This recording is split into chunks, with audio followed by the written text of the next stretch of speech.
Mumbai Tug brought to you by Sunny's World. Pune's Pride Sunny's World, life in funshine. Resort weddings, events, restaurants, adventure wellness. Sunny's World, perfect destination for every occasion. नमस्कार, मी अजय परसुरे. मुंबई तक चावडीवर तुमचं स्वागत आहे.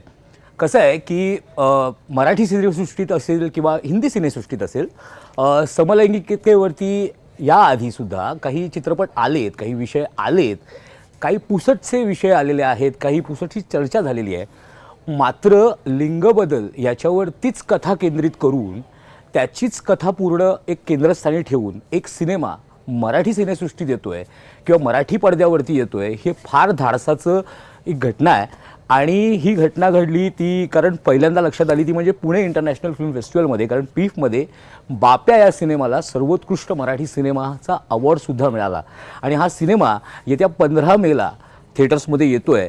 आणि तो कसा घेतला जाईल किंवा कशा प्रकारे लोक त्याला येतील हे आत्ता आपल्याला सांगता येणार नाही. मात्र एक वेगळं वळण आहे, वेगळं धाडसाचं वळण आहे. आणि नक्कीच मराठी प्रेक्षकांनी, मराठीच नाही इतर भाषिक प्रेक्षकांनी सुद्धा हा सिनेमा बघायला हवा. कारण हा विषय वेगळा आहे आणि धाडसाचा आहे. त्याच्यामुळेच आज आम्ही चावडीवरती या टीमला बोलवण्याचा निर्णय घेतला. आणि त्या टीमचे प्रमुख 2 कलाकार म्हणजे गिरीश कुलकर्णी आणि राजश्री देशपांडे. तुम्हाला काही वेगळी ओळख करून देण्याची गरज नाही, सगळ्यांनाच या दोघांची कीर्ती माहिती आहे अभिनयाची, मी चांगल्या अर्थाने म्हणतो. त्यामुळे त्यांना चावडीवरती गप्पा मारा. चावडी म्हटलं की आपण असं पारावर बसलं की असं सहज गप्पा मारतो, तशी ही मंडळीसुद्धा जमलेत माझे सहकारी आणि तेही तुम्हाला प्रश्न विचारणार आहेत. पण मी पहिलेच जसं म्हटलं गिरीश की पानाचा डबा वगैरे पाहिजे आता जवळपास जेवणाचीच वेळ झाली त्यामुळे. पण गिरीश, जसं मी पहिल्यांदा म्हटलं की हे तसं जसं धाडसाचं वळण आहे. हा निर्णय घेणं हे खरं म्हणजे त्या मेकर्सचं कौतुक जास्त करायला पाहिजे. पण मुळात हा विषय तुझ्याकडे येईल असं तुला कधीतरी वाटलं होतं की अशा प्रकारचा एखादा विषय तुझ्याकडे येऊ शकतो? आणि आल्यानंतरची प्रतिक्रिया काय होती? नाही, असं कल्पना तर नव्हती केली की असा काही विषय आपल्याला येईल, आपल्याला करायला समोर येईल म्हणून, संहिता म्हणून. पण आल्यानंतर तेच नकोसे पण जे आपल्या सगळ्यांना असतं ना, आपलं एक कंडिशनिंग असतं, आपल्याला काय चांगलं काय वाईट हे ठरलेलं असतं आपलं. आपण म्हणतो अरे नको नको, हे कशाला, साधं घ्या ना आपलं, नेहमीचं घ्या वगैरे, सोयीचं सोपं असं करू बघतो आपण. पण त्यांचं जे कन्व्हिक्शन होतं त्या आमच्या फिल्म मेकर जे लेखक दिग्दर्शक समीर तिवारी, तर त्यांनी काही माणसं त्या पद्धतीची पाहिली होती, जगण्यातला त्यांचा अनुभव होता.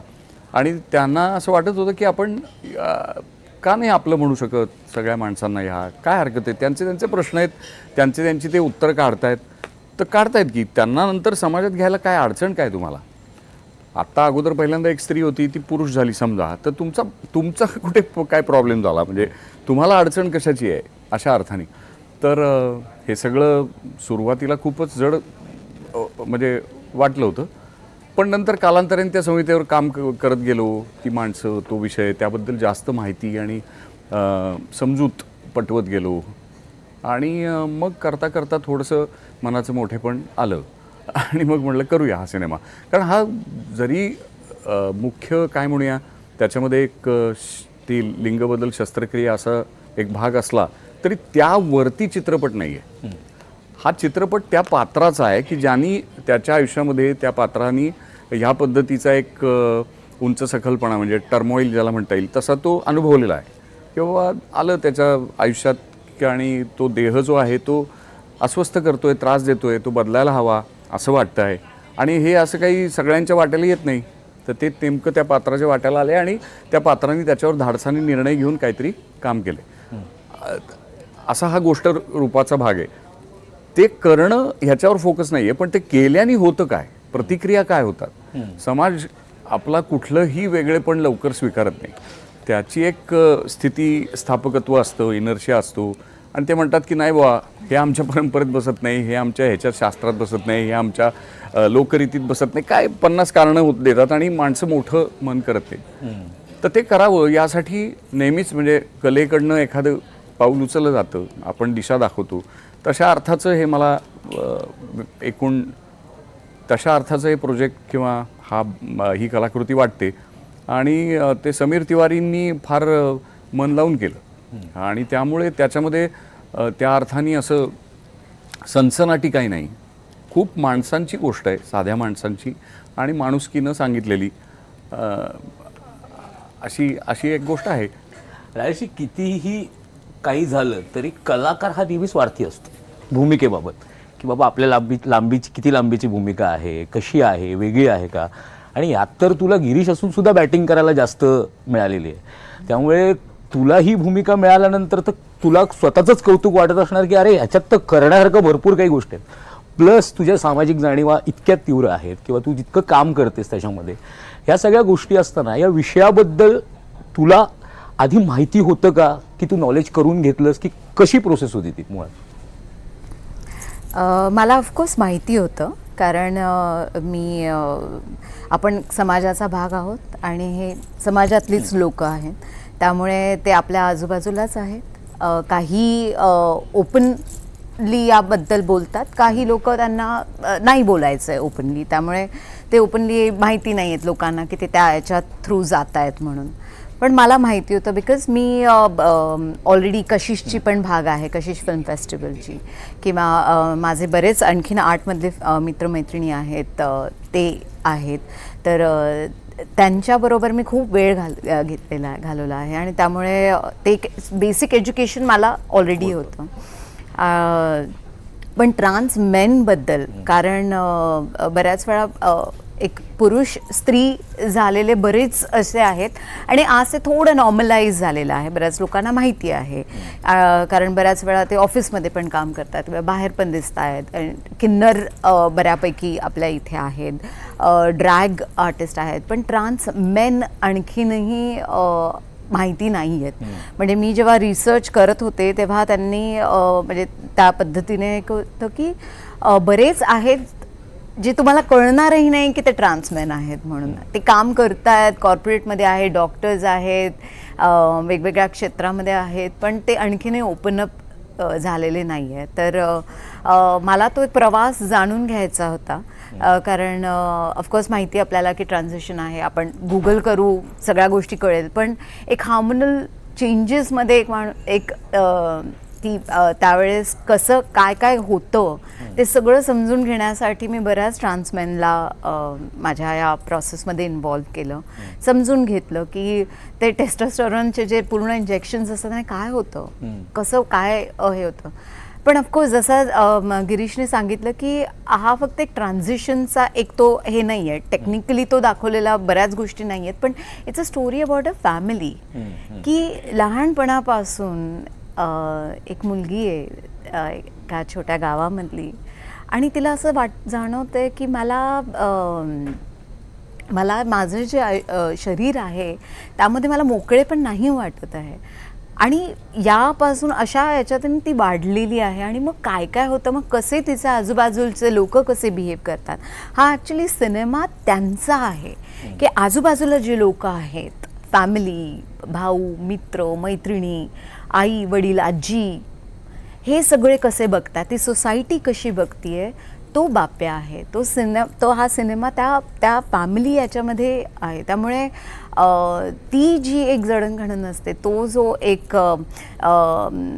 दबना काय म्हणतात घुसमट असते, ते कशा पद्धतीने शैलेजा जाती आणि नंतर ते शैलेशचा कसा ती एक डिसिजन घेते. कारण तुम्ही पूर्ण याच्यामध्ये बघा, शैलेजाचा एक अतिशय ती एक उथळ किंवा ती एक हे होता की she is not able to breathe in her own body, she is not able to be like explain it to people की तिच्याबरोबर काय होतं आहे. पण जेव्हा ती शैलेश बनून येते तेव्हा तिचा एक मोकळेपणा आहे, तेव्हा तो एक संथपणा आहे, त्यावेळेस तोचा एक असा एक आत्मविश्वास आहे. तो सो आय फील तो सगळा जो अभ्यास होता तो मी त्या पात्रामध्ये त्याप्रमाणे टाकला. आणि as a actor you know I am very selfish. मी फक्त त्याच प्रकारचे सिनेमे करते की ज्याच्यामध्ये काहीतरी आहे मला घेण्यासारखं आणि देण्यासारखं. अदरवाईज न काम केलेलं परवडलं ना. मग वर्षभर फक्त जर म्हणजे सेम काम करत जाणार मग काय उपयोग आहे. त्यामुळे माझ्यासाठी आफ्टर ट्रायल बाय फायर आणि रंगीन किंवा मग सत्यशोधक ज्याच्यामध्ये मी सावित्रीबाई फुले होते, मला असं वाटतं की मला काहीतरी चॅलेंजिंग पाहिजे ॲज अ आर्टिस्ट. मगच मला काम करायला मजा येते. अदरवाईज माझ्याकडे खेडेगावामध्ये खूप कामं आहेत माझ्याकडे, त्यामुळे तो वेळ मी तिथे नाही देऊ शकत. पण मग हाच प्रश्न गिरीश तुला की मी स्वार्थाचा त्याग केला. मी तेच तुला विचारणार होतं की तू एवढा कसा काय त्याग केला अर्थ तुला असं काय भावलं याच्यामध्ये की नाही हे करायला पाहिजे आपल्याला, हो, मी जरी ते तिच्या केंद्रस्थानी असलं तिची कथा असली तरी ते तुला का करावं असं वाटलं? राजश्रीला संधी मिळावी. नाही पण मला असं वाटलं की ते माझ्या व्यक्तिगत गिरीश कुलकर्णीच्या मानसिकतेशी कुठेतरी मेळ खाणार आहे. मलाही नवीन काही गोष्ट कोणी सांगितली, काहीतरी वेगळे पण असलं तर मी काही लगेच हो म्हणत नाही. अतिशय पठडीबाज पद्धतीने विचार होतो. आणि ह्यातला जो पात्र जे मी साकारलं आहे ते आन्या म्हणून, तो जो साधा आपला मच्छीमार आहे तो, आणि त्याला काही हे मोठं मॉडर्न आणि हे सगळं नवं जे आलं आहे त्याच्याबद्दल काही पुरेशी माहिती नाही कदाचित, आणि त्याला कळतच नाही की बाबा माणूस म्हणून निसर्गाने जन्माला घातले, काय जो काय देह दिलाय तर तो आता बदलायचं कशाला अजून पुन्हा. तर या पद्धतीची माझीही मानसिकता होती आणि तिथून ते स्वीकृतीपर्यंत जाणं. एखादी गोष्ट फक्त मला आवडत नाही, एखादा विचार मला पटत नाही म्हणून मी त्याचं अस्तित्वच जे नाकारू पाहतो आहे आजच्या काळामध्ये, त्याच्यावर काहीतरी बोलणारा हा सिनेमा आहे. विषय निमित्त हे घेतलेलं आहे. पण आमच्यामधली सहिष्णुता जी कमी कमी होत चालली आहे, आम्ही स्वीकृती लवकर, आमची स्वीकारशीलता अत्यंत कमी आहे, समाज म्हणून तो खूपच कमी होत चालली आहे. त्याच्यावरती कुठेतरी भाष्य करणारा, ती समजूत काढणारा की अरे काय नाही, जे जे जगी जगते तया माझे म्हणा, असं आमचे पूर्वसुरी सांगून गेलेले आहेत. मग आम्हीच कुठं गोडं कुठं पेंड खाते, आम्ही का नाही मोठे होत आणि आमची समजूत का नाही पटत. तर मी म्हटलं करून बघूया. म्हणजे हे अवघड होतं आणि खूप त्रासही झाला मला, कारण म्हणजे आणायची कुठून सहानुभूती, चुकीचंच वाटतंय सगळं, हेच कशाला करायचं, काय म्हणजे हे काय डोक्याला ताप उगाच, तर सुखाचा जीव दुःखात वगैरे. अशा वेळी ते पटवून घेणं की नाही नाही खरंच त्रास होत असेल, आता ज्याचं त्याचं देह आहे, ज्याचं त्याचा जीव आहे, तुझं दुःख मला समजूनच घ्यावं लागेल. ते एका मर्यादेपर्यंत मी जर तसा प्रयत्न केला तर समजेल, नाही तर नाहीच कळणार. तो प्रयत्न करणं इथे अपेक्षित होतं. मग ते स्त्री पुरुष आलाही दा, म्हणजे ते काय निमित्त मात्र किंवा ते बदल होऊ शकतो त्याचा, पण तुम्ही परदुःख समजू शकता का? आणि जर ते तुमच्या घरातलं आहे म्हणता, माझ्या जवळचं आहे, मित्र आहे म्हणता, माझी भाषा बोलणारे म्हणता, माझे प्रदेशातले म्हणता, असं काहीतरी एक आपलेपणाचं नातं सांगतात, तर मग त्यांचं दुःख तुम्हाला समजून घेता येतं का? हा माणूसपणाचा प्रश्न आहे आणि तो प्रश्न यात उपस्थित होतो. पण मला तुम्हाला दोघांना एक प्रश्न विचारायचा की काही असलं तरी एक सिनेमा म्हटलं की त्याचे एक व्यावसायिक ठोकताळे असतात की म्हणजे तो चालणे, तो हिट होणे, कारण कितीही तुम्ही त्याच्यात मेसेज दिला किंवा काही झालं तरी शेवटी मेसेज नाही दिला, हा अनुभव दिला तर तरी काही सिनेमे मेसेज देतात, काही सिनेमे अनुभव देतात, पण तो कुठेतरी येऊन शेवटी थांबतं ते व्यावसायिक ठोकताळ्यावरती. आपल्याकडे इतकं अज्ञान आहे एखाद्या विषयाबद्दल, म्हणजे अनेक विषयांबद्दलचं अज्ञान असं आहे की लोकांना हे समजूनच घ्यायचं नाहीये किंवा त्यांनी ठरवलंय डोक्यापाशी की मला या गोष्टीमध्ये जायचंच नाहीये. असा एक समाज आपल्याकडे असताना सुद्धा तुमच्या दोघांच्या मनात हा विचार नाही आला का भूमिका करताना किंवा भूमिका निवडताना की एक वर्ग ह्याला बघायलाच जाणार नाहीये त्यांच्या काही अज्ञानामुळे, की मला नाही बघायचं, हे काय आहे, आम्हाला नाही आवडत, असं सुद्धा त्याला हे येऊ शकतो. त्याच्यामुळे हा तुम्ही निर्मात्यांना किंवा दिग्दर्शकाला विचारण्याचा तुम्ही प्रयत्न नाही केला का की अरे ह्याच्यात मग तुला नुकसान पण होऊ शकतं, हे बघायला न जाणारा वर्ग सुद्धा खूप आहे अज्ञानामुळे. तर ह्याच्यावर काय म्हणाल तुम्ही दोघं? सुरू नाही, कुठलीही गोष्ट ही घेताना त्याची दोन बाजू, चित्रपट म्हणला की दोन येते. एक कलात्मक भाग आहे, एक व्यवसायाचा भाग आहे. व्यवसायाच्या भागाबाबत जी कलात्मक माणसं आहेत, ज्यांना म्हणजे टॅलेंट म्हणू आपण त्याला, त्या माणसांना तेवढं पुरेसं माहिती असतं किंवा तेवढं ज्ञान असतं, अक्कल असते असं नाही. व्यवसायाबद्दल त्यांना एक आपलं IQ लोकापवाद माहिती असतात की अशानं असं तशानं तसं एवढंच. त्यामुळे त्या अर्थानं आम्ही काही त्याच्यामध्ये फार मदत करणार नव्हतो. तेच व्यवसाय म्हणून म्हणजे निर्मितीची व्यवस्था तेच बघणार असल्यामुळे त्यांनी तो विचारपूर्वक निर्णय घेतला असावा याबद्दल आम्ही एकदा खातरजमा करून घेतली की बाबा म्हणजे काय अडचण झाली तर काय हे नाही ना पुढे, नाही तर ते दिलेलं मानधन परत द्या वगैरे असं नाही ना वगैरे असं काय. त्यामुळे जोक्स अपार्ट, पण सांगायचं कारण म्हणजे ते खूपच जबाबदारीने याच्यात उतरले होते आणि जबाबदारीने समजुतीने उतरले होते. आणि त्याच्यामुळे आता असं आहे की तुम्ही कुठलाही नवी वाट पाडायची म्हटलं तर सगळा कळप मागे येणारच नाही, 2-4च लोक येतील. कदाचित नंतर लोकांना त्यात तथ्य वाटलं तर कदाचित त्याला प्रतिसाद मिळेल, पण तर पण म्हणून नवीन प्रयत्न करायचे नाहीत का, ते करायलाच हवे आणि ते प्रामाणिकपणे केले जिथे जात आहेत तिथे आपण असावं असा त्यातला भाव होता. आणि सगळ्या शंका की मराठी ते गृहस्थ आहेत, मग मराठीमध्ये चित्रपट करू पाहतायत, त्यामुळे माझे तर सगळे अँटिना असे तीक्ष्ण झाले होते की एक म्हणजे कसं. पण त्या सगळ्या गोष्टींची उत्तरं त्यांनी दिली आणि त्यांचा प्रामाणिकपणा, त्याबद्दल त्या विषयाबद्दलची आत्मीयता, त्याचा अभ्यास, हे सगळं दिसून आलं. मग म्हणलं आता हे वेळा उचलूया, करून बघूया. पण तुला काय वाटतं, कारण की तू काम पण करतेस आणि तू सामाजिक काम पण करतेस, ह्याच्यामध्ये तुला जे समोर लोक दिसतात लोकांची मानसिकता बदलत का नाही आहे? म्हणजे तुला काय जाणवतं की अशा पद्धतीनेच त्यांना का वागायचं किंवा त्यांना अशाच पद्धतीने का बघायचं समाजाकडे? नाही, पण मला वाटतं की खूप मोठा समाज आहे आणि प्रत्येक सिनेमाला, प्रत्येक याला जागा आहे. त्यामुळे या पण सिनेमाला तेवढी जागा मिळेल. कदाचित ते बॉक्स ऑफिस किंवा कशा पद्धतीने चाललंय किंवा किती नंबर बनवत आहे, काय होतं आहे, दॅट इज अनदर कॉन्व्हर्सेशन. पण मला वाटतं की आपण जसं समाजाला वळवतोय त्या पद्धतीने तो थोडा थोडा वळेल. जर आपण तशाच पद्धतीचे फॉर्म्युलाज फक्त करत गेलो की हां फक्त हेच चालतं म्हणजे हेच दाखवत यायचं, तर मग आपण पुढच्या पिढीला काहीच देत नाही आहे, काहीच नाही. म्हणजे आपण त्यांना काहीही शिकवत नाही, कुठल्याही पद्धतीचं हे नाही करत आहे.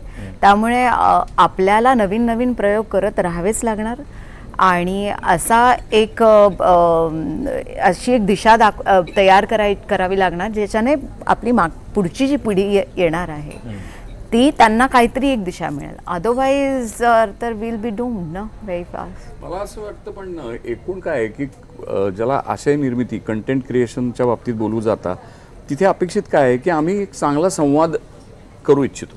फिल्म काय करते, म्हणजे सिनेमा काय करतो, तर एक चांगला संवाद प्रस्थापित करू पाहतो आणि मग तुम्हाला असं वाटतं अरे आपली दिल की बात कह दी, असं होतं. तर हा जो संवाद आहे, मला जे वाटतंय किंवा मला हे पटतंय यापर्यंत मला घेऊन जाणं, हे काम करावंच लागेल सिनेमाने आणि कलेनी. तर त्यामुळे तशा अर्थानं हा संवाद क्रिएशनचा एक संवाद तयार करण्याचा एक प्रयत्न आहे. नाही, आता म्हणजे गिरीशचं म्हटलं तर एक तर मला ऑफकोर्स खूप काम करायचं होतं गिरीश बरोबर, because is one of the talented actors in India. आणि तुम्ही बघा ना, देऊळ बघा किंवा वळू बघा किंवा त्याचे बाकी सिनेमे बघा, त्याने त्या एक वेगळ्या सब्जेक्टला, जो समाजातला सब्जेक्ट आहे त्याला घेऊन त्याने ती एक बांधिलकी केली होती. त्यामुळे किती इम्पॉर्टंट आहे की प्रत्येक विषयावर बोलणं हे व्हायलाच पाहिजे.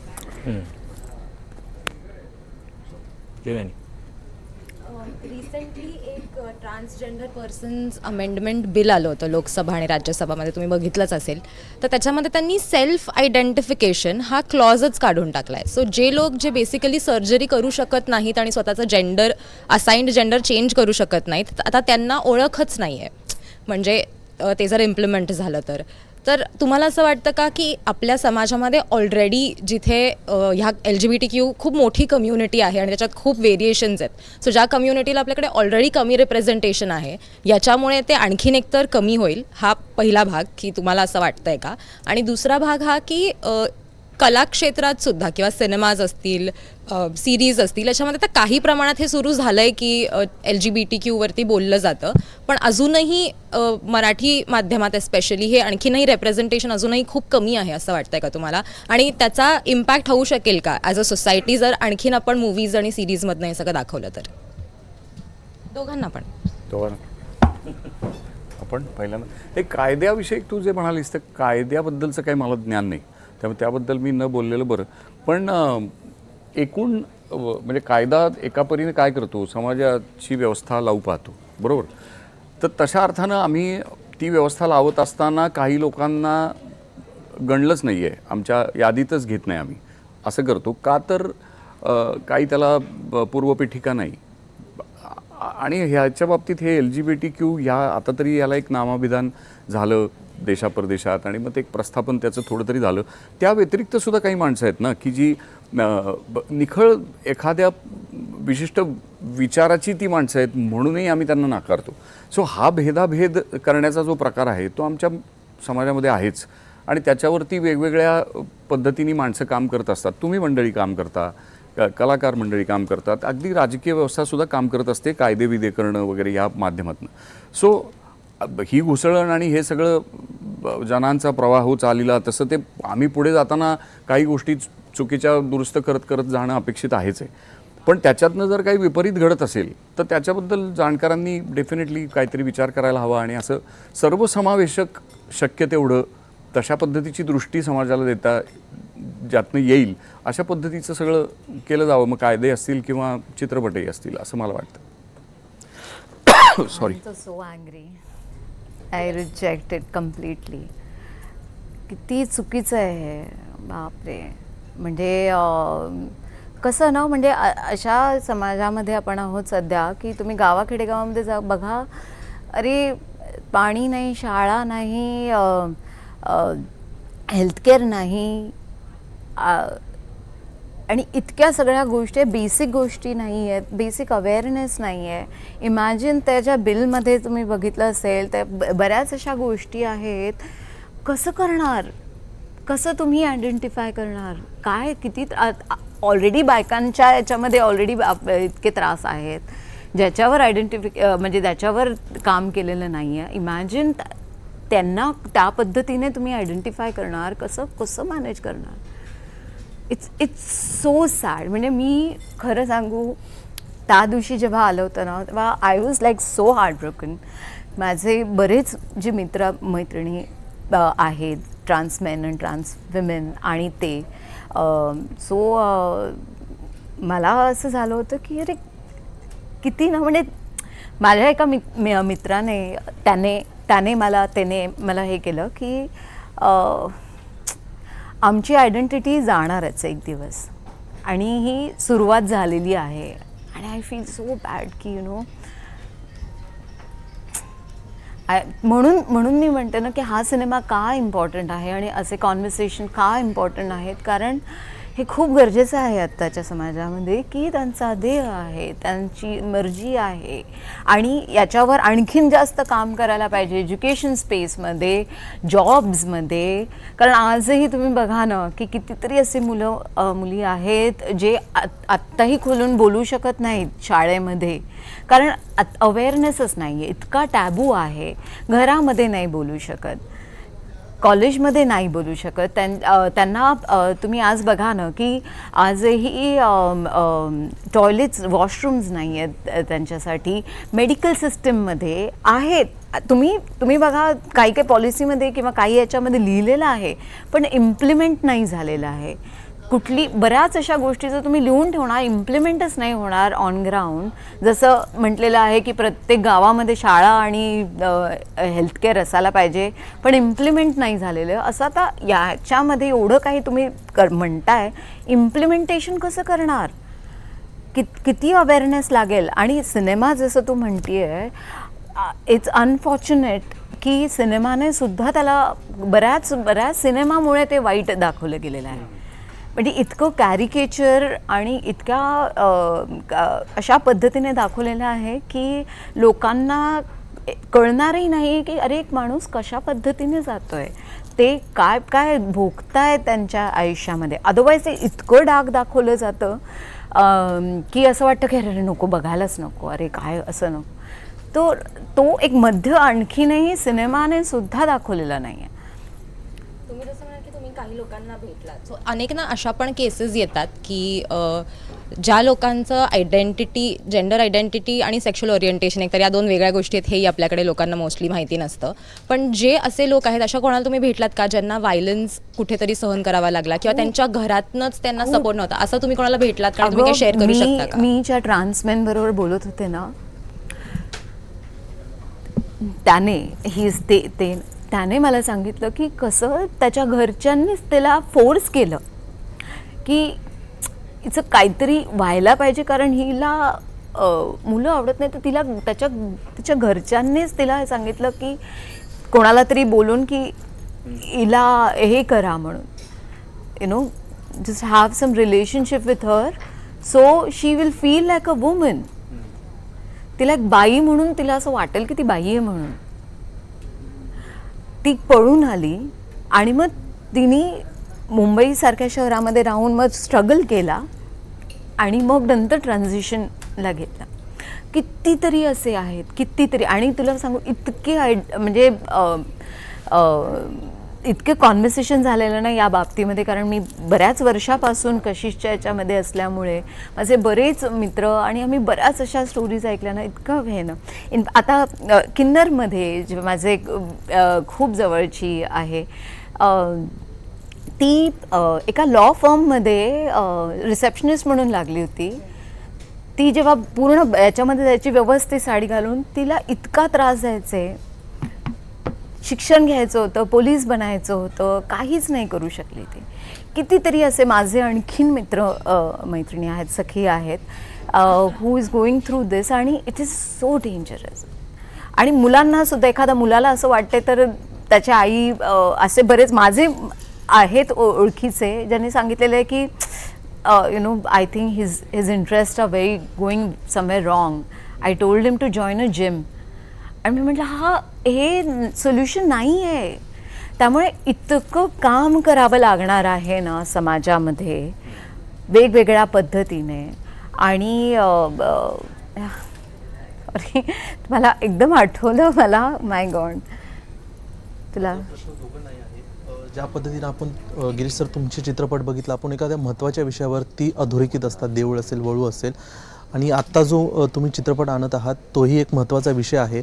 पण असे महत्त्वाचे विषय समोर आणताना तुम्हाला ट्रोलिंगची भीती वाटत नाही का? याचं उदाहरण म्हणजे मध्यंतरी राजा शिवाजी चित्रपट रिलीज होण्याच्या अगोदर ज्या पद्धतीची ट्रोलिंग सुरू होती, मग तुम्ही एखादं पात्र साकारता आणि त्या पात्रावरून नंतर सोशल मीडियावरती ट्रोलिंग होती. असे महत्त्वाचे हा विषय हाताळायचेच नाही का ट्रोलिंग? आणि या ट्रोलिंगकडे तुम्ही कसं बघता? मी सोशल मीडियाच वापरत नाही खरं शपथ.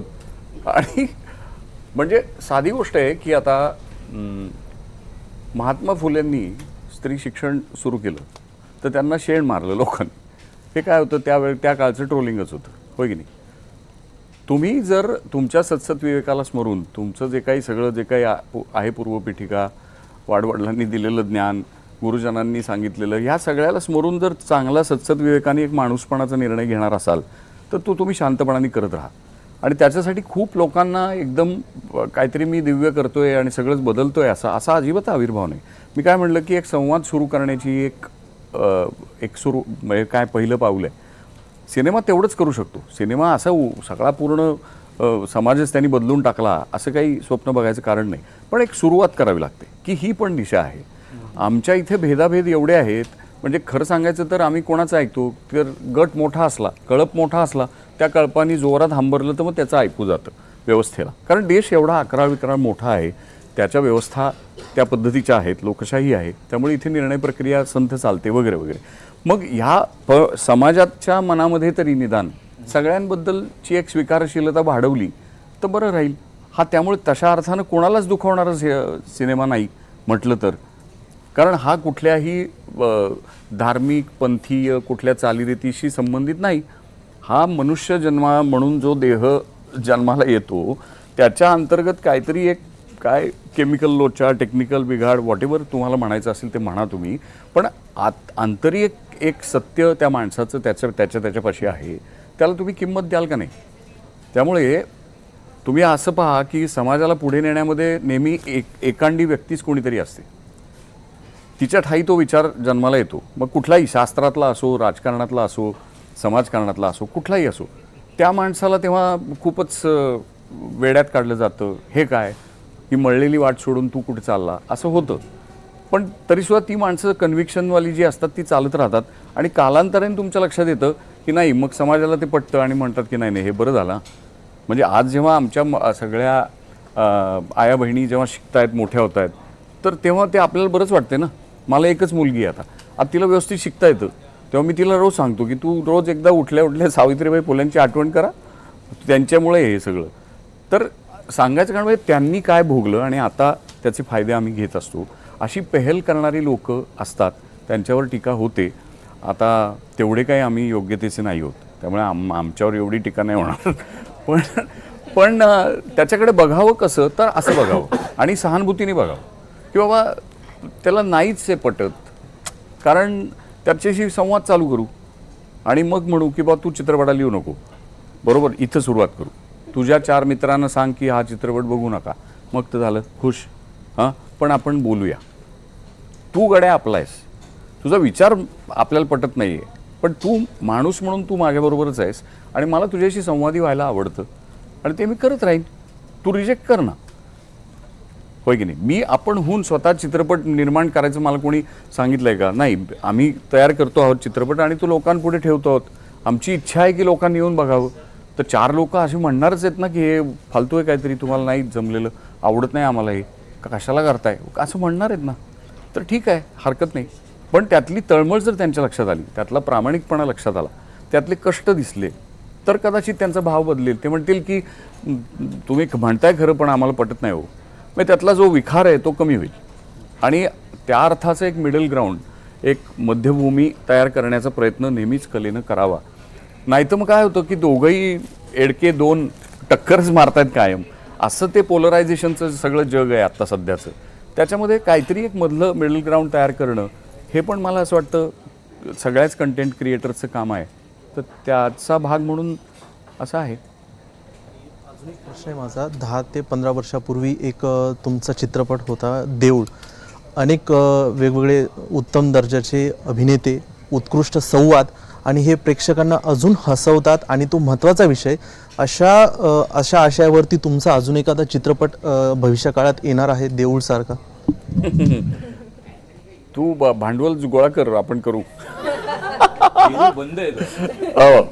नाही, मी साधेपणाने सांगतो. म्हणजे मी आणि उमेशने मिळून काय चित्रपट तयार केले की संकल्पनात्मकरित्या वळूमध्ये स्वातंत्र्य नावाची संकल्पना होती.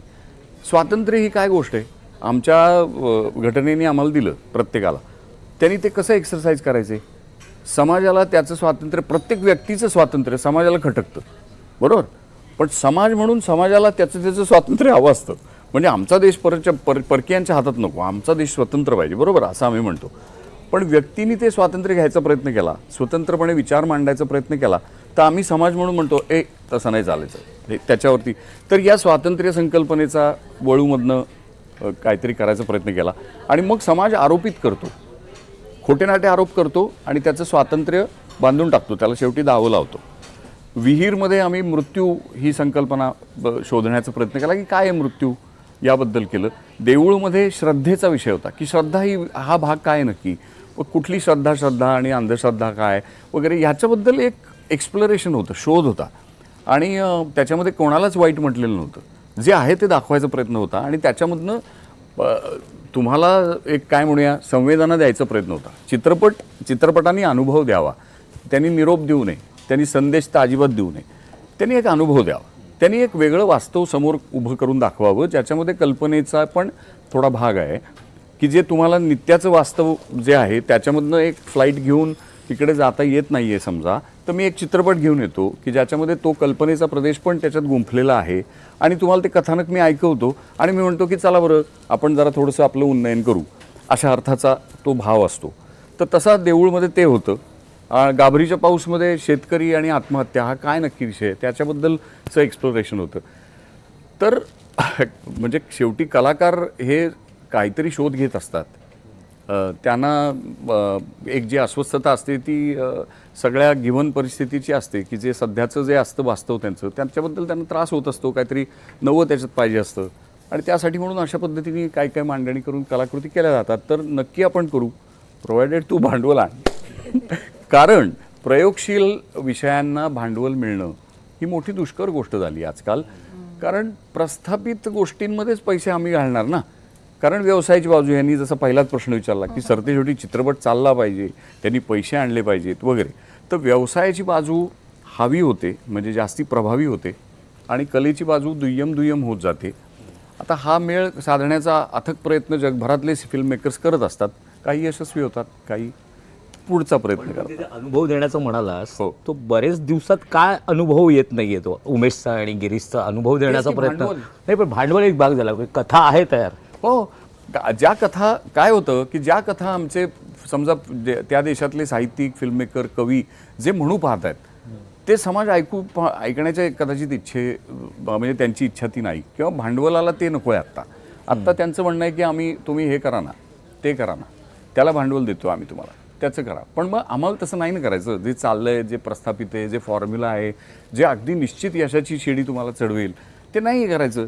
आम्हाला वेगळं करून बघायचं आहे. तर ते म्हणतात तर मग नका, मग बरी बसा मग.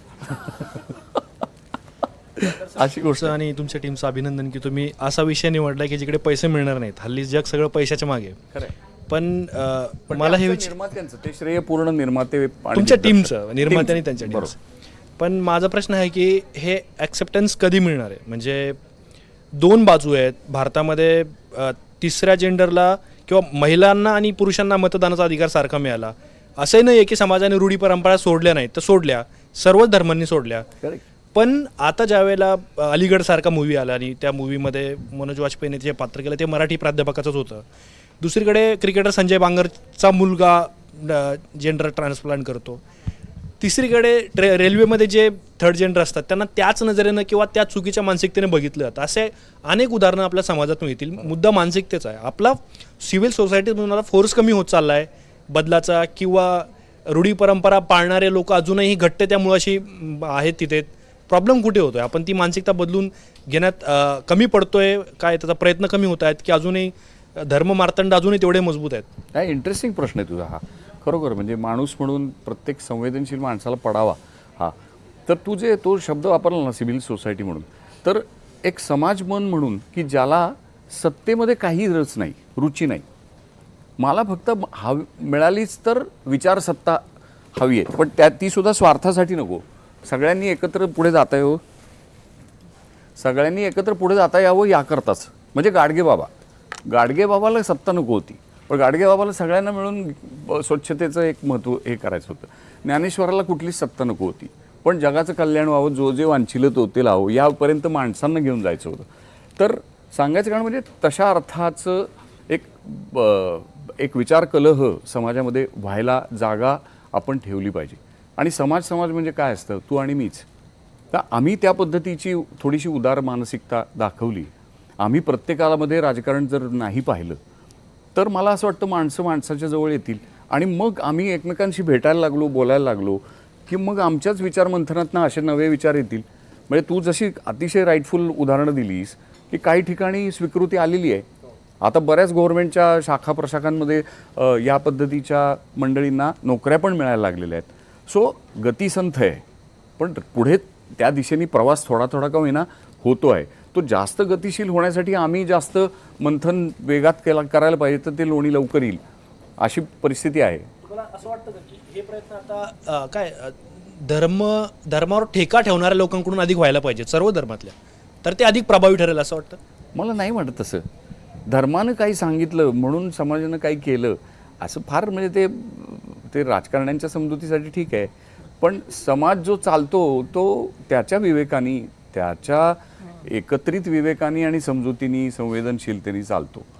आणि त्याच्यासाठी ती घडवतं कोण? तर वेगवेगळे लोक घडवतात. म्हणजे शाळेतले शिक्षक घडवतात, घरातली आई घडवते, परसातला दोस्त, आपल्या शेजारी मागचा नेबर म्हणून जो असतो शेजारी, तो दोस्त घडवतो. अनेक लोक, अरे फळ विक्रेता रस्त्यावरचा कोणीतरी, एक काय दुकानदार, असे वेगवेगळे लोक काय सांगत करत बोलत असतात आणि वेगवेगळी उदाहरणं पेश करत असतात.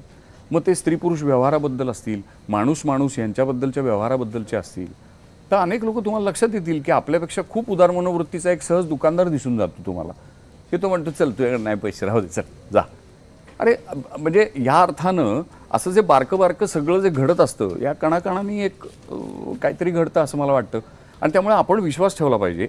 दुसऱ्या कोणाला तरी धर्ममार्तंड म्हणा, कुठलीही सत्ता परसे, त्या सत्तेवरती काही अवलंबून राहायचं कारण नाही. आपण आपलं काम करत राहू, असं माझं मत आहे.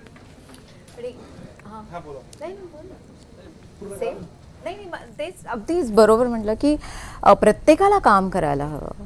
कारण आणि हे फक्त सिनेमाचंच काम नाही आहे, हे शाळेमध्ये पण व्हायला पाहिजे, ऑफिस स्पेसेसमध्ये पण व्हायला पाहिजे, कामाच्या ठिकाणी, प्रत्येक ठिकाणी याच्यावर बोलणं, काम त्याच्यावर वाक्य करणं फार गरजेचं आहे. कारण काय होतं ना की आता सिनेमा म्हणजे असं वाटतं लोकांना की सगळंच बदलून टाकेल. नाही, 100 वर्ष झाले आपण सिनेमे बनवतोय. दुष्काळ गेला का? आजही आहे ना. त्याच्यावर आजही काम करावं लागतं आहे. त्यामुळे हे जोपर्यंत आपण एकत्र येऊन नाही काम करणार, जोपर्यंत आपण इम्प्लिमेंट नाही करणार, ॲक्शन नाही घेणार, म्हणजे तर बदल व्हायला खूप वेळ लागेल. तुमचं ग्रामीण भागातलं काम बघितलंय आणि ज्या पद्धतीने तुम्ही पाड्यावर जाता, गावामध्ये जाता, लोकांशी कॉन्टॅक्ट साधता, शहरी भागामध्ये आणि ग्रामीण भागामध्ये तुम्हाला असा कोणता फरक जाणवला किंवा तुमचे असे काही तुमचे किस्से आहेत, अनुभव आहेत का तुमचे की जे तुम्हाला हे लावून मन हेलावणार आहेत की बाबा ह्याच्यात काहीतरी बदल होणं गरजेचं आहे? कारण एरवी शहरातून खेडेगावात जाणाऱ्या लोकांना फार काळानंतर त्या ग्रामीण भागातल्या समस्यांची जाण होते. हे बघ, मी खेडेगावाचीच आहे. मग मला फक्त मी खेडेगावाचीच आहे. मी नाही हा नाही, पण कपडे काश्मीरी घालते. ही आपली मराठमोळी ती संभाजीनगरची आहे. मी खेडेगावाचीच आहे. नांदेडचा माझा जन्म आहे, कुर्तडीचा जन्म आहे माझा, हिंगोलीला लहानपण गेलंय माझं, सिल्लोडला गेलंय माझं लहानपण. तू सिल्लोडचा आहे? तू गंगापूरचा आहे? अरे मग गंगापूरमध्ये काम केलंय मी. मग तू ऍक्सेंट वरनं हे करू नको. अरे प्रॉब्लेम काय होतो माहितीये का, याच्यासोबत बसलं ना की माझा ऍक्सेंटच बदलतो. कारण हे जे पुणेकर स्पष्ट बोलण्याचं हे करतो ना, मी अशी तडफड होते की काय बोलू आता मी याच्यासोबत. डिक्शनरी घेऊन बसावं लागतं मला याच्यात. माझ्या चित्रपटात तुम्ही पाहिलेले तरी तुझा रोल मोठा आहे. हात कंगनी को आरसी का, तरी हिचा रोल महत्वाचा की नाही? आपल्याला काम चोख येतं. त्यामुळे मला अजून ते येत नाही, मला येत नाही, मी शिकतोय. म्हणून मी म्हणलं की आपण सेकंड फिडेल घ्यावं. काय म्हणाल काय त्याला सेकंड फिडल? नाही म्हणजे त्याला काम कमी येतं. एवढा चोखपणा नाही अजून. नाही मला तर मजा येते. पण ह्या पात्रासाठी मला असं वाटतं राजश्री ही अचूक निवड होती. तिच्या वृत्तीमध्ये जेवढी स्वीकारशीलता आहे माणूस म्हणून, ती फार अमेझिंग आहे. ती सहजगत्या सगळ्यात मिसळू शकते. म्हणजे उदाहरणार्थ तुम्ही जर खेड्यातले असाल तर तुमच्यामध्ये मनामध्ये उगाच शहरी लोकांबद्दल एक ग्रह असतो आणि तुम्ही बॅरियर तयार करता. तेच व्हायचं वरचा, खेड्यातल्या लोकांकडे बघण्याचं तुमचा एक लबाड, म्हणजे ते लबाडच आहेत असा एक दृष्टिकोन शहरी लोकांचा असतो. ते सगळे बिरघळवून ती एकाच वेळी मुंबईची असू शकते, ती एकाच वेळी गंगापूर सिल्लोडमध्ये काम करू शकते, पाड्यावर जाऊ शकते, आणि त्याचबरोबर ह्या पद्धतीच्या ह्या नव्या प्रश्नांबरोबर मध्ये काम करणाऱ्या, अत्यंत मुंबईसारख्या महानगरामध्ये आधुनिक वातावरणात राहणारे, ते व्यवसाय तसे करणारे अशा लोकांमध्येही तिची उठबस अगदी सहजतेने होते. सगळ्यांना ती आपुलकी आणि काय म्हणूया आपलेपणा देऊ शकते. तर ही तिची मोठी जमेची बाजू आहे. मी खेडेगावाचं जर सांगितलं तुला तर आता एक 15 वर्ष झाले मी परत गावाकडे जाऊन काम करते. पाण्यावर काम सुरू केलं होतं पहिले, मग नंतर एका गावामध्ये केलं, मग तिथे संडास बांधले, मग नंतर तिथे शाळा पण बांधली, मग त्यानंतर परत दुसऱ्या गावामध्ये काम केलं, मग दुसऱ्याचं तिसऱ्या गावात झालं. असं करता करता एक 30 गावांमध्ये मी त्या ठिकाणी काम करते.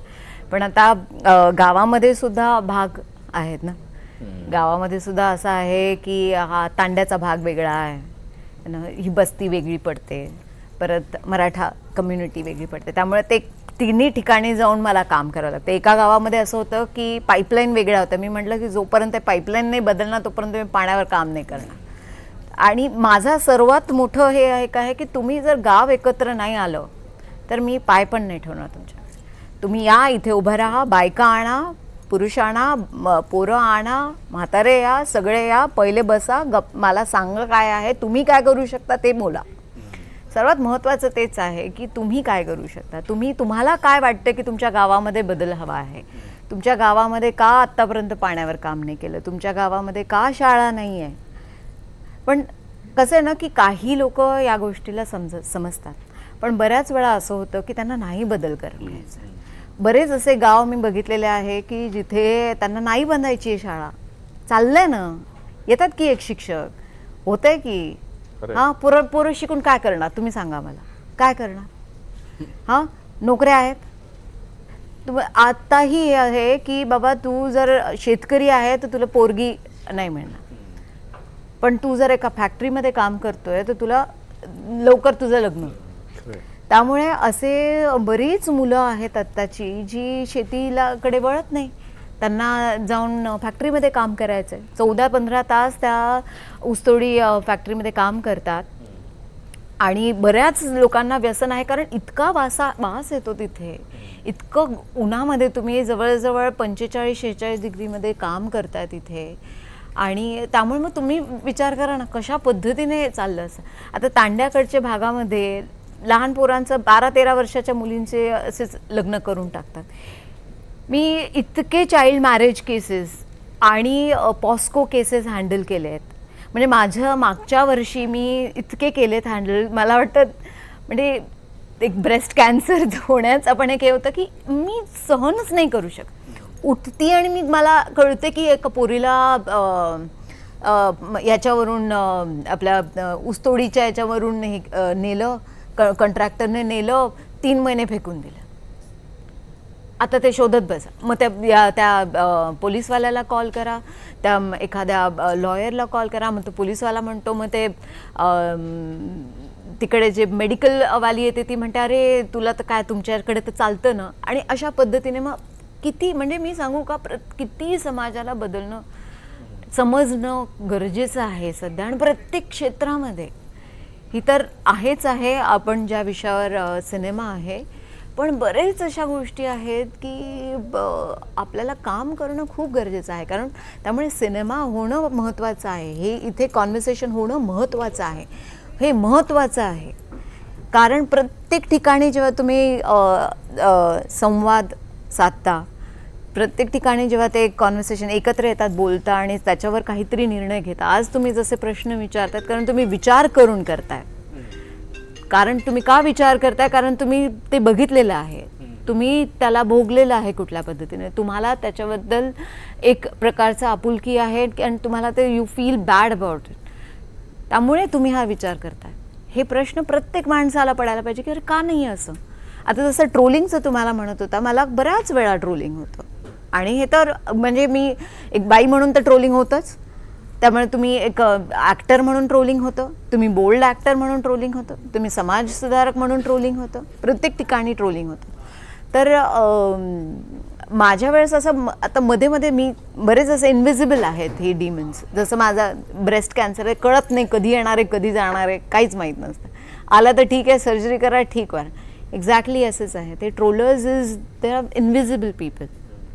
त्यामुळे काही ट्रोलरला मी एकाला विचारलं होतं मी, तू कुठल्या गावचा रे, तुझ्या गावामध्ये शाळा आहे का, तुझ्याकडे पाणी आहेत का, येतं का, काय कशा पद्धतीचे लोक आहेत, कुठलं हे म्हणजे कुठलं काय शिक्षण काय केलं तू, गेले गायब. पण तेच आहे ना की हे सगळं होत राहणार आहे. कारण there are invisible people who wants to troll you, who wants to talk about it. But there are many people like you who wants to have a conversation and take some action on it.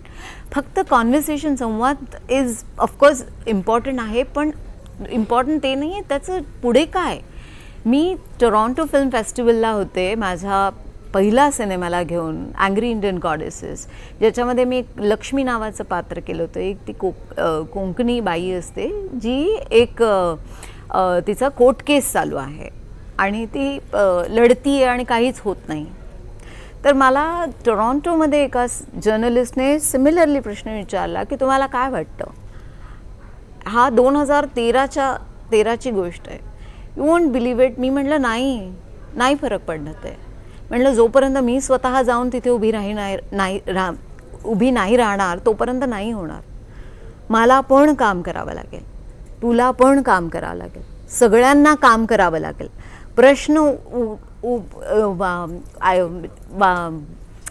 मांडणं हे आहे, सोपं आहे, पण त्या प्रश्नांवर काम करणं खूप अवघड आहे. आणि प्रॉब्लेम काय झाला ना की आपण फक्त प्रश्न विचारतोय, आपण काम नाही करत आहे स्वतः. ये माझ्या गावात खूप कामं करणारे लोक कमी झालेले आहेत. 10 लोक असतील तर 9 लोक यूट्यूब व्हिडिओवर म्हणतात की we need to think about environment, we need to talk about things. किती घाण झालेलं आहे.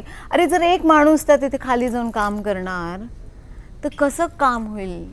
आणखीन 100 वर्ष जाईल.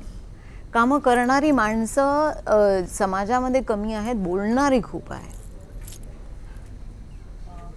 सेक्सी दुर्गा, त्याच्यानंतर नेटफ्लिक्सवर आलेली सेक्रेड गेम्सची सिरीज, त्याच्यामध्ये बोल्ड भूमिका होती. आत्ताही कॅरेक्टर वाईज बोल्ड भूमिका त्याही होत्या.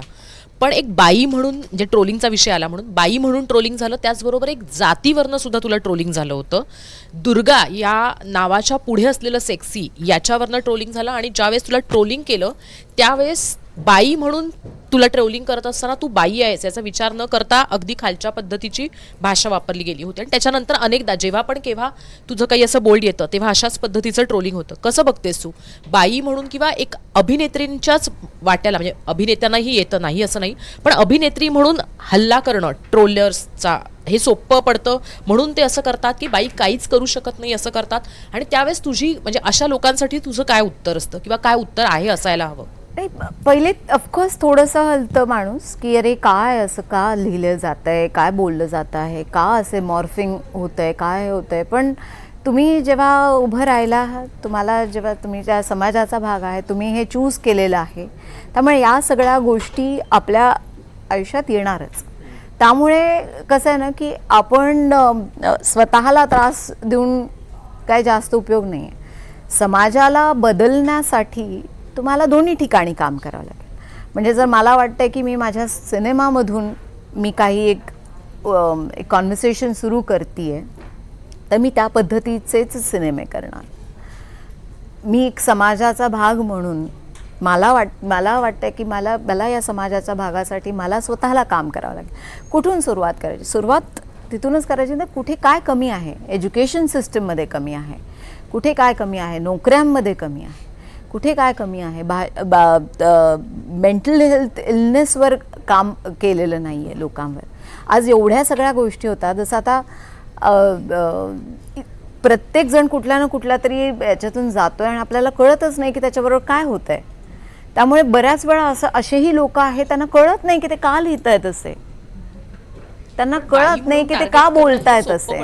बाई म्हणून टार्गेट केलं जातं आणि अधिक सगळे माणूस म्हणून प्रत्येकालाच टार्गेट होणार. तुम्ही काहीही करणार त्याला तुम्ही टार्गेट होणारच. आणि बाई म्हणून तर आपण लहानपणापासूनच चालू असतं ना. आता मी घरामधली तशी बघितली तर 5वी-6वी मुलगी आहे, पण मुलगा होण्यासाठी तो जो एक प्रवास होता तो लहानपणापासूनच सुरू होतो ना आपला, की बाबा अरे परत मुलगी झाली, अरे परत मुलगी झाली, मुलगा का नाही होत. तर या पद्धतीचं ट्रोलिंग माझ्या आईला पण झालंच होतं ना. त्यामुळे तिथून सुरुवात तिथूनच झाली. त्यामुळे हे होणारच आहे. प्रत्येकाच्या त्याच्यासाठीच समाजावर काम करा, त्याच्यासाठीच आपल्याला त्यांना समजावं लागेल, त्यांना समजून घ्यावं लागेल आणि त्याच्यावर वेगवेगळ्या एज्युकेशन स्पेसेसमधून काम करावं लागेल की बाबा हे चुकीचं आहे. गिरीशजीचा प्रश्न आहे की म्हणजे जसं आता बाईपासून बाप्या होण्याची जी काही भूमिका किंवा कॅरेक्टर प्ले केलेला आहे त्याच्यातनं एक अनुभव देण्याचा प्रयत्न केला असं तुम्ही म्हणता, पण बॉलिवूडमध्ये सुद्धा असे अनेक ट्रान्स वुमन आहेत किंवा अशा पद्धतीचे लोक आहेत की ज्यांना वाटतंय की आपली आयडेंटिटी वेगळी आहे. मराठी इंडस्ट्रीमध्ये सुद्धा आहेत, पण बॉलिवूडमध्ये किंवा फॅशन इंडस्ट्रीमध्ये त्यांना कम्पॅरेटिव्हली चांगली संधी आणि म्हणजे त्या पद्धतीनं वागवलं जातं किंवा स्वीकारलं जातं. पण मराठी इंडस्ट्रीमध्ये तशा पद्धतीची परिस्थिती नाही असं अनेकदा तक्रार ऐकू येते किंवा तशांना संधी मिळत नाही. तर हे खरं आहे का? आणि जर नसेल खरं, संधी मिळते तर ती कशा पद्धतीने मिळते आणि काय चित्र आहे मराठी इंडस्ट्रीतल्या ट्रान्स वुमन किंवा ज्यांना वाटतंय आपली आयडेंटिटी वेगळी अशांसाठी? एक तर पहिली गोष्ट, मराठी इंडस्ट्री म्हणून असं खूप ऑर्गनाइज्ड असं काही संरचनात्मक असं काही एक स्ट्रक्चर असं काही नाही आहे. खूपच व्यक्तिगत पद्धतीने प्रयत्न केले जातात. जो तो प्रत्येक सिनेमा हे स्वतंत्र युनिट आहे आणि ते त्या वेळेस त्या माणसांच्या ऊर्जेने उभं राहतं. त्यामुळे इंडस्ट्री म्हणून असं काही एकत्रित काही प्रयत्न त्या दृष्टीने काही होताना, काही चर्चा, विचारविनिमय, नियमावली तयार करणे वगैरे ह्याही गोष्टीच्या पातळीवरती खूपच म्हणजे वानवं आहे. पण संवेदनशील माणसं असतात ती त्या ठिकाणी कुठे कुठे प्रयत्न करू पाहतात. मी तुम्हाला म्हणल्यासारखं की हे पात्र करताना मला माझ्याशी स्वतःशीच जरा एक वाद खेळावा लागला. म्हणजे मी आता स्वतःला असं किती पुढारलेला वगैरे सगळी समजत असलो, शहरात वाढलेलो वगैरे वगैरे, तरी मलासुद्धा तो विषय सगळा आत्मसात करून समजून घेऊन त्याला होकार देण्यापर्यंत जाईस्तवर एक प्रवास माझाच घडवावा लागला. तर त्यामुळे इतक्या लगेच ते सगळं होईल असं वाटत नाही. पण पण कालांतरानं होईल. आता आम्ही त्या विषयाची पहल तर केली, एक गोष्ट तर सुरू केली. आता त्याच्यामध्ये अशा पद्धतीची भूमिका आत्ता खरोखर एका स्त्रीनीच करणं हे फार गरजेचं होतं. अन्यथा आत्ताच तिथे त्या पद्धतीच्या मंडळींना आपण म्हणजे संधी द्यावी का असा विचार आम्ही केला होता.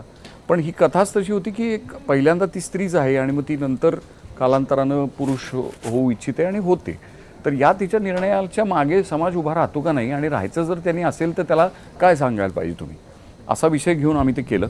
तर ही सुरुवात आहे असं मला वाटतं. होतील गोष्टी पुढे. आत्ता एकत्रित ऑर्गनाइज्ड पद्धतीने काही प्रयत्न होत नाहीत, एवढं तर म्हणजे दिसूनच येत नाहीत ना आपल्याला लक्षातच येईल लगेच. टॉलिवूडकडे घेऊन जायचंय तुम्हाला. कुठं? टॉलिवूडकडे. टॉलिवूड साऊथ. काय आता अभिनेते विजय यांच्या सीएम होण्यामुळं बरं. चर्चा होते. अच्छा. आता हे थलपती येण्या अगोदरपासून तमिळ चित्रपटसृष्टीचे बॉस रजनीकांत बरं. यांच्यासोबतच्या कामाचा अनुभव कसा होता? अरे भन्नाट मस्त होता. मग ते काम काहीच नव्हतं खरं तर. हां, म्हणजे मला असं सांगण्यात आलं होतं की सर आम्हाला कोणीतरी एक जबाबदार माणूस पाहिजे, कारण 4 दिवस त्यांच्याबरोबर राहायचं आहे, म्हणजे मागे त्यांच्या फ्रेम शेअर करायची तुम्हाला. तर आम्हाला असं कोणी नको आहे की तो काहीतरी मागे खेळ बघतोय किंवा त्यांच्याचकडे बघत बसला आहे, असं काहीतरी कोणीतरी नवथर नको आहे, जबाबदार माणूस पाहिजे. त्यामुळे we know that you are too senior, पण तरी हे असा रोल आहे तर तुम्ही याल का. म्हणलं अरे तू नुसतं तिथं उभं राहिला म्हणून जरी बोललं, कॅमेरा नाही जरी लावला माझ्यावर तरी मी येतो. कारण मला त्यांच्याबरोबर 4 दिवस अतिशय म्हणजे शेजारीच बसून आम्ही दोघं असेच बसलेले असायचो. गप्पा मारता आल्या, बोलता आलं, बघता आलं ते काय पद्धतीने काम करतात, किती साधेपणा आहे, अजिबात काहीच अवडंबर नाही कशाचं, आणि कायम फोकस ते म्हणजे त्यांच्यापाशी मोबाईल नाही, पाणी नाही, चहा ते कुठले नाही तर इकडे आमच्याकडे म्हणजे हिंदीमध्ये असे वेगवेगळे कंटेनर येतात ना, ते साध्या ह्याच्यातनं पाणी नाही पित, फ्लास्क, मग त्याला ती नळी वगैरे खूप काय थोडे दिवसांनी ते असे रोबोट्स आणून त्यांना पाणी वगैरे पाहिजे. म्हणजे जेवढा बडेजाव जेवढा करता येईल, जेवढं ते साधनांचं ढोंग, साधनांचा बडीवार त्याच्या सगळे परे. सकाळी एकदा गेले 15 ते 20 मिनटात ते तयार व्हायचे, त्यांचा पोशाख घालून, काय पोलिसाचा पोशाख, मेकअप बिकअप ते काय तयार, केशभूषा रंगभूषा करायची, येऊन बसायचं खुर्चीवर. एक खुर्ची टाकायची साधी आणि त्या साध्या खुर्चीवर येऊन बसायचं. जे सकाळी आले ते लंचला मध्ये जाणार, 15 मिनटं तिथं काय जे आतमध्ये लंच, अत्यंत साधी व्हॅनिटी व्हॅन. सो माणसांचं मोठेपण हे त्यांच्या आचरणातनं लगेच प्रतीत होतंच तुम्हाला. त्यामुळे तुम्हाला काय फार वेगळं हे करावं लागत नाही. आणि सगळ्यांशी म्हणजे आता लाईट बॉय एक कोणीतरी घेऊन जातोय, ट्रॉली अंतरतोय, त्याच्याशी बोलणार, ह्याच्याशी बोलणार, काही असं अंतर काही नाही. फार मजा. त्याबद्दल काय चर्चा व्हायची मराठी चित्रपटसृष्टीची? कारण आता आपण बघतोय की मराठीतले वेगवेगळ्या धाटणी चित्रपटांची चर्चा देशभर होत असते. अगदी त्याच पद्धतीने चर्चा होते मल्याळम चित्रपटांची सुद्धा.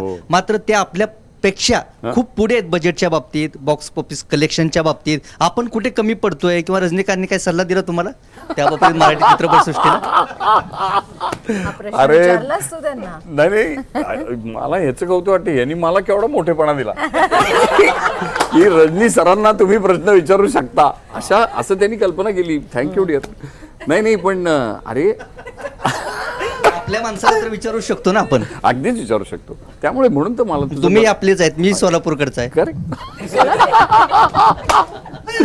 नाही मान्य, अगदी मान्य. पण मला काय वाटतं माहिती का, ही जी चर्चा आहे ना की मराठीमध्ये अमुक, मग तमिळ, मग ह्याच्यात मग ते बजेट त्यांचं जास्ती असतं. एक साधी गोष्ट लक्षात घेतली पाहिजे का, ही उत्पादन आहेत म्हणजे त्या अर्थानं आमच्या एक सांस्कृतिक सवयी आहेत. आता आपण मल्याळम लोकांना जाऊन विचारतो का रे, आमच्यात बघा केवढी नाटकं चालतात, तुमच्यात कसं काय थिएटरच नाही तुमच्या इथे नाटक करायला, तो एकही माणूस नाटक करत नाही तुमचा, असं म्हणतो का आम्ही त्यांना? नाही म्हणत की नाही. तर त्यांच्याकडे सिनेमाची ठेवण आहे. फिल्म सोसायटीची चळवळ केरळमध्ये 50-60च्या दशकामध्ये खूप वेगात पसरली गेली. त्यांच्या घराघरामध्ये मास्टर्सचे कलेक्शन्स आहेत, सगळे जगभरातले मास्टर्स तिथं पाहिले जातात. त्यामुळे त्यांची चित्रपट माध्यमाविषयीची समजूत जास्त चांगली आहे. दुसरी गोष्ट, त्याला स्वीकारार्हता जास्त आहे. म्हणजे आमच्या घरातला मुलगा अथवा मुलगी चित्रपटसृष्टीत गेला तर काय फार चांगलं आहे म्हणतात, प्रॉब्लेम नाही. आमच्याकडे अजूनही तिथे एक अडसर आहे. हे काही फार प्राधान्याचं करिअर समजलं जात नाही, होय की नाही. शक्यतो आई वडील म्हणतात की दुसरं काय नाही का तुला, जमत असलं तर बघ, ते बघ. पोरगं नाटक करतंय, पोरगी नाटक करते म्हणलं की त्यांच्या म्हणजे रात्री झोप त्यांची उडतेच. तर ही सांस्कृतिक ठेवण आहे. आम्हाला काही आम्ही अशिष्ट मानलं, काही शिष्ट मानलं, त्याच्यामुळे आम्ही असा अपप्रभाव तयार करत राहतो.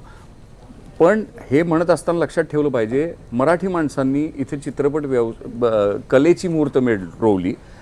कलेची तर रोवली, चित्रपट व्यवसाय याची सुद्धा मुहूर्तमेढ आणि त्याचा सगळा काय म्हणूया फैलाव हा मराठी माणसांनी केला. कोल्हापुरातनं आमच्या पुण्यातनं इतकंच काय अमरावती वगैरेमधनं डिस्ट्रीब्युशन होत असे भारतभर. कालांतराने आमच्या लोकांना वेगवेगळे व्यवसाय सापडले, त्याच्यात त्यांनी भराऱ्या मारल्या. त्यांनी मोठे म्हणजे माध्यमांमध्ये म्हणू नका, तुमचं विज्ञान तंत्रज्ञान ह्याच्यामध्ये म्हणू नका, इंजिनिअरिंग म्हणू नका, या सगळ्या गोष्टीमध्ये मराठी माणसांनी खूप मजल मारली. म्हणून आम्ही आमचं राज्य वेगळ्या पातळीवर काही नेऊ शकलो. पण चित्रपट नावाचा विषय जो आहे, व्यवसाय जो आहे, तो मागे या अर्थानं पडत गेला. तरीसुद्धा आम्ही जे काही समजा एक 5% असेल, जगभरामध्ये साधारण तेवढंच प्रमाण असतं, 5 ते 60% मिनिंगफुल चांगले चित्रपट तयार होतात जे लक्षात राहावे. बाकी सगळी भरताड तो व्यवसाय म्हणून चालवावं लागतं, तसं ते असतं. तसं तिकडे पण आहे. मल्याळममध्ये किती तुला मी म्हणजे दुय्यम पद्धतीचे चित्रपट सांगू, असतं असं. पण एक किमान ऑडियन्स चित्रपटाची सवयच आहे. आंध्र प्रदेशामध्ये शेतकरीसुद्धा आपल्या त्याच्या गावात थिएटर आहे आणि तो जाऊन थिएटरमध्ये सिनेमा बघतो आणि मग तो काय बैलाला चारा घालायला जातो वाटेवर. म्हणजे हे जरा थोडं कल्पना आहे माझी, पण अशा पद्धतीचा व्यवहार आहे.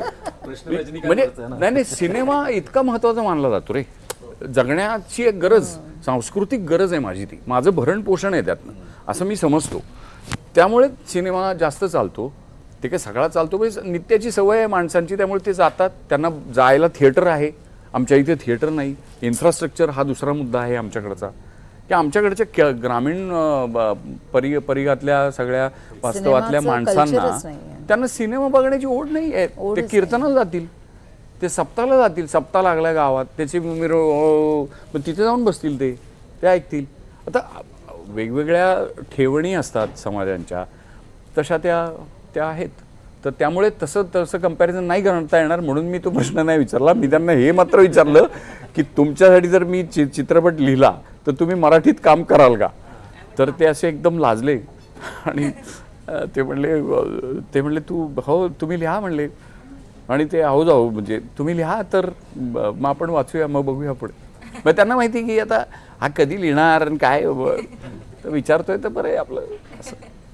पण त्यांच्यासाठी एक चित्रपट लिहावा असं वाटतं की असे थेस्पियन जी लोक असतात ना, त्यांची एक म्हणजे त्यांचा सोहळा करायला आहे ना, असा एक चित्रपट लिहावा असं वाटतं खरं.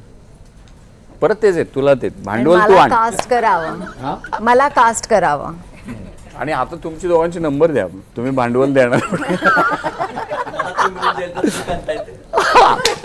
बस तू भांडवल आण, मी रजनी सरांकडे तुला घेऊन जातो.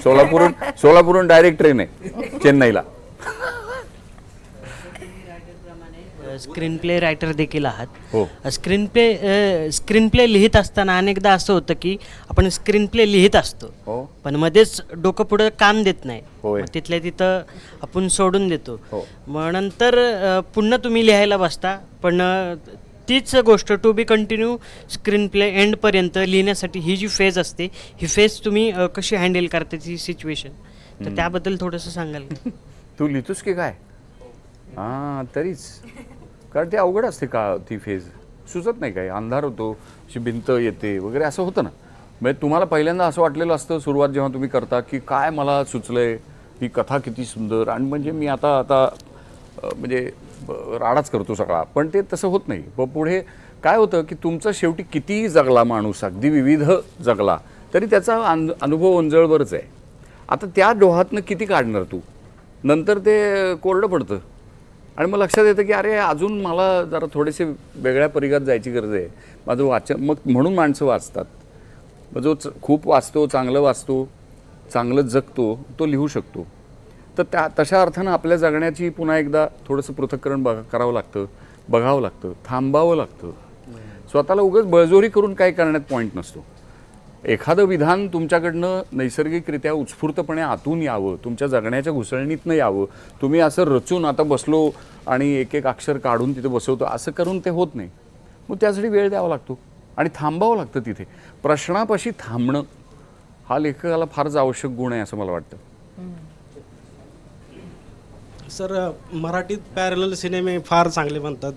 आता तुम्ही पण पॅरलल सिनेमे बरेच केलेले आहेत, पण पॅरलल सिनेमा जे महाराष्ट्रात बनतो किंवा काय, तर महाराष्ट्रातलं जे जातींचं अस्तित्व आहे किंवा काय, तर मराठी सिनेमा हे जातींचं अस्तित्व, आता आपण लिंगभेदावर इतके चांगले सिनेमे बनवते, ते साबरवंट पण झाला, आता तुमचा हा येतो आहे, पण जे जातींचं अस्तित्व आहे ते मराठी सिनेमा दाखवायला कुठं कमी पडतोय का किंवा काय असं? हो, खरं आहे. म्हणजे एका परीनं आम्ही सगळं ते गुळगुळीत करतो आहोत आणि त्याच्याबद्दल रोखठोकपणाने बोलत नाही आहोत की आम्ही जातीभेद खूपच मानतो आहोत अजूनही आजच्या काळात, जे की एकदमच म्हणजे समजतच नाही. म्हणजे मला स्वतःला कधी माझ्या पालकांनी, माझ्या परिसरांनी कधी जात दिली नाही, त्यामुळे मला कुठली जात आहे असं मी मानत नाही स्वतः, आणि माझे सगळ्या पद्धतीचे मित्र आहेत. पण हेच आहे की एखाद्या विशिष्ट जातीत जन्माला आलेल्या मुलाला त्याच जातीच्या व्यतिरिक्त किंवा त्याच्या पलीकडचे मित्र करावे असं वाटतच नाही. म्हणजे तो विचारच आम्ही त्याला देऊ शकत नाही आहोत. तर मग सिनेमा लिहिणं आणि मग तिथं खूप अवघड आहे. म्हणजे तेवढी समदृष्टी येणं आणि सगळ्यांच्याकडे समदृष्टीने पाहून त्या सगळ्यांचा अंतरंग मांडता येणं, याला जरा थोडा आवाका पाहिजे. दुसरं, आजचं राजकीय सामाजिक वास्तव तुम्ही बघा ना, जरा कुठल्या एकाचं काहीतरी उणा शब्द जर बोलला गेला तर ते थिएटर जाळतील, तुम्हाला जाळतील, सगळंच. म्हणजे आता झुंडी फार पटकन चिथावल्या जात आहेत, तयार केल्या जात आहेत. त्याची मेकॅनिझम आता त्या योग्य त्या मंडळींना कळलेली आहेत आणि त्यामुळे ती तयार केलेली आहे. तर त्याच्यामध्ये एका प्रामाणिक लेखकाला काय सुरक्षितता तुमचा समाज देतोय? नाही देते. आणि त्याच्यामुळे तुमच्याकडे नवं साहित्य, नवा विचार हे तयार होणार नाही. ह्याच्याकडे सगळ्यांनी माणूस म्हणून, म्हणजे जसं राजश्री म्हणाली की आमच्या समाजापुढे वेगवेगळे प्रश्न आहेत, त्यासाठी काम करावं लागेल, तर तसं प्रत्येकाने काहीतरी एक छोटी जबाबदारी घेऊन पहल करावी लागेल, जी आमच्या समीर तिवारींनी या परीनं केली आहे. की स्वतःचे मी पैसे टाकतो, म्हणजे तुम्हाला काय त्रास नाही, बरोबर, तुमचं भांडवल आहे ना, तुमचा स्टुडिओ, तुम्हाला त्रास नाही, मी माझे पैसे टाकतो, मी माझे पैसे घालवायला तयार आहे, पण मला हा विषय करावा असं वाटतं. आणि मी फिल्म मेकर आहे, मला फिल्म करता येते, बाकी नाही मला काय तर मी फिल्म तयार करतो. ह्या पद्धतीचं जे सुओमोटो काम आहे त्याचं महत्त्व खूप जास्त आहे असं मला वाटतं. की ते फक्त आर्थिक फायदा आणि यश, प्रसिद्धी वगैरे ह्याच्यापेक्षा खूप शतयोजनं मोठं आहे आणि त्याला पाठिंबा मिळत राहायला हवा. तसं जर झालं तर मग आमच्या समाजात मोठमोठे, आणि परंपरा आहे बरं का, देखणी परंपरा आहे. म्हणजे आजही नामदेव ढसाळाचं नाव घ्यायचं म्हणजे कानाला हात लावल्याशिवाय घेता येत नाही. ह्या पद्धतीची शब्दकळा आता दाखवा कोणाला स्फूर्ती आहे का? नेमाड्यांनी जे लिहिलं त्या पद्धतीचं सगळ्या व्यवस्थेवर अत्यंत प्रखर आणि नेमकं खरं भाष्य करता येणं किती लोकांना शक्य आहे? अवघड गोष्टी आहेत ह्या, आहे की नाही? किंवा काय खानोलकरांनी लिहिलेल्या कविता, त्यातल्या भाषेचं बोरकरांनी आणलेली लय, म्हणजे इथपासून दूरपर्यंतपासून संत कवींची सगळीच परंपरा, नाथांची भारुडं, लोककलेमध्ये केलेलं त्यांनी काम आहे ना. तर पठ्ठेबापूरावाच्या लावण्या, म्हणजे इतक्या विविध, यांनी स्वतःच्या जातीच्या सगळ्या टाकून त्याच्यात कधी त्यांची जात रिफ्लेक्ट येत नाही, होत नाही, आणि ते समदृष्टीने सगळ्या माणूस म्हणून सगळ्यांना आपलंसं करतात आणि त्यांचं दुःख मांडतात. असा लेखक आमच्यात तयार व्हावा अशी खरंच आपण सगळेजण कामना करू आणि प्रयत्न करू त्याबद्दल. नक्कीच प्रयत्न करू. आणि मला असं वाटतं गेले तासभर पोटभर गप्पा झाल्या. म्हणजे चावडीवर जशा गप्पा होतात तशा अगदी खुलल्या त्या गप्पा. आता पान आणा, आता पान आणा. तर सुपारी. म्हणजे मला असं वाटतं की चावडीचा शेवट करताना राजश्री जे म्हणाली की जे काही प्रश्न आहेत त्याच्यावरती फक्त बोलू नका, ते समोर या आणि सोडवण्याचा तरी प्रयत्न करा. आपण फक्त बोलतो किंवा सोशल मीडियावरती मांडत असतो, पण खरंच आपण जाऊन तिथे काही करतो का, हे पण आता विचार करण्यासारखी गोष्ट आहे. जसा हा सिनेमा आहे की जसं गिरीश म्हणाला की ह्याच्यात काही मेसेज नाही, हा एक अनुभव दिलेला आहे, तर तो अनुभव तरी किमान आपण थिएटरमध्ये जाऊन प्रत्येकाने बघायला हवा एकदा तरी. आणि आणखीन एक जे म्हटलं ना की असे सिनेमे जर चालेल ना तर आणखीन असे सिनेमे बनेल. जर तुम्ही फॉर्म्युलावाले सिनेमाला जास्त हे कराल तर तसेच सिनेमे, कारण मग प्रोड्युसर कुठून आणेल ना. समीर आणि मुक्तल तिवारी यांनी ॲटलिस्ट तो एक धाडसीपणा केला की आम्ही बनवणार, पण हा सिनेमा चालणं महत्त्वाचं आहे. म्हणून मग असे आणखीन चांगले सब्जेक्ट पुढे येतील, लोकांना धाडस येईल की हा अरे तो सिनेमा चालला बघा, आणखीन असे चांगले सिनेमे आपण बनवू. मला त्याच्यापुढे जाऊन असं वाटतं की अशा प्रकारचे जर काही विषय असले तर त्याला समांतर विषय किंवा समांतर असं तू जो ती नॉमेनक्लेचर ते वापरलं पॅरलल ते पॅरलल वगैरे असं काही नसतं रे. हे मी म्हणलं ना तुला की कला आणि व्यवसाय अशी 2 अंग आहेत त्याला. तर कलेचा जास्त जरा काय कलेची पताका घेऊन जाणारी जी मंडळी असतात त्यांचे सिनेमे तुम्हाला पॅरलल वाटतात. म्हणजे ज्यांनी व्यवसायाचं फार फिकीर केली नाही, पण त्या सिनेमांनी व्यवसाय सुद्धा चांगला केल्याची उदाहरणं आहेतच. तर त्यामुळे ह्या चित्रपटाचं एक वेगळं वैशिष्ट्य काय आहे की समीर तिवारींना हा विषय कलात्मक आहे, तो मांडलाही कलात्मक, त्याला विनोदाची डूब दिलेली आहे का तर तो सगळ्यांपर्यंत जावा म्हणून. अवघड कोणीतरी टॅबू म्हणून लगेच दूर राहू नये, सगळे यावेत त्या परिसरात चावडीवर, यासाठी त्याला ॲक्सेसिबल ठेवलेलं आहे. आणि त्याच्यामुळे व्यवसाय होण्याची पण शक्यता तयार झालेली आहे. असं आहे. म्हणजे म्हणून पॅरलल असं म्हणून काही त्याची आखणी केली नाही. तो विषय महत्त्वाचा आहे आणि कम्युनिकेशन महत्त्वाचं आहे. हे 2 धागे आहेत. ते करण्यासाठी प्रामाणिक प्रयत्न केला आहे. आणि मग आता पुढचा डावच आहे. आणि म्हणून तर इथं आलोय आता तुमच्या पुढे बोलायला करायला. त्यामुळेच त्याला पॅरलल सिनेमा न म्हणण्यापेक्षा हा समाजातलाच विषय आहे, इथलाच विषय आहे, याच कुटुंबातला विषय आहे. त्याच्यामुळे त्याच्याकडे त्या पद्धतीनेच बघायला पाहिजे, त्या मानसिकतेतनं आपण जायला तर पाहिजे, बघायला तर पाहिजे.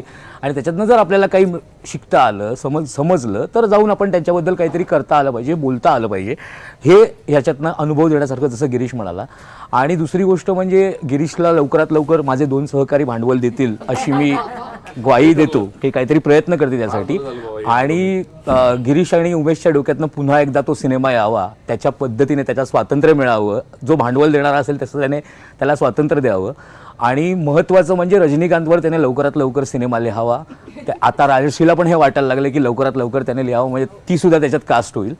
सो हे सगळं घडावं असं मी चावडीवर ठिकाणी हे कॅमेरामध्ये हे झालेलं आहे, रेकॉर्ड झालेलं आहे. त्याला एक अधिष्ठान मिळालं. आणि ह्यात सगळ्यात जबाबदारी पाहिजे राजश्री देशपांडे रजनीकांत सोबत मराठी पिक्चर. गिरीश कुलकर्णी गेले.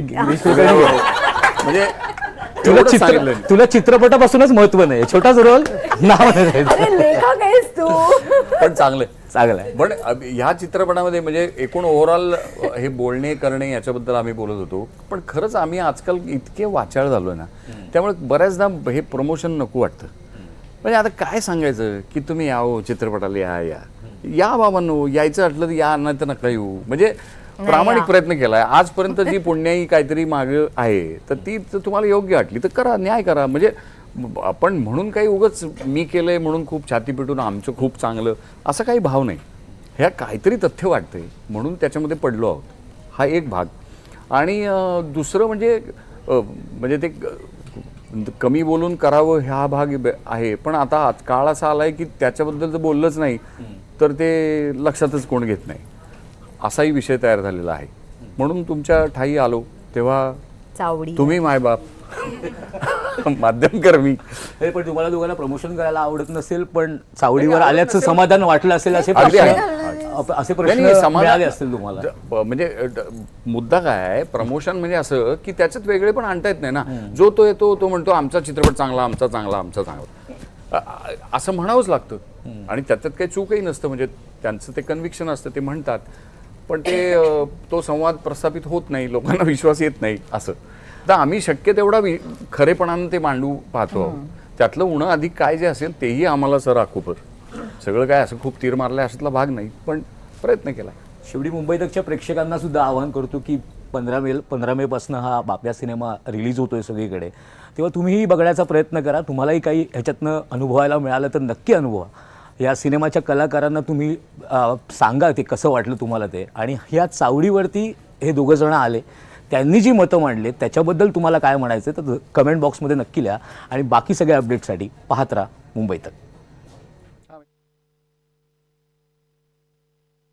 लोकांचा विरस नाही होणार. सिनेमागृहातनं बाहेर पडलात ना तुम्ही, ते तुम्हाला मजा वाटणार, एक छान वाटणार, असं बरं वाटणार, माणूसपणाबद्दल भरून येणार. Thank you so much. थँक्यू.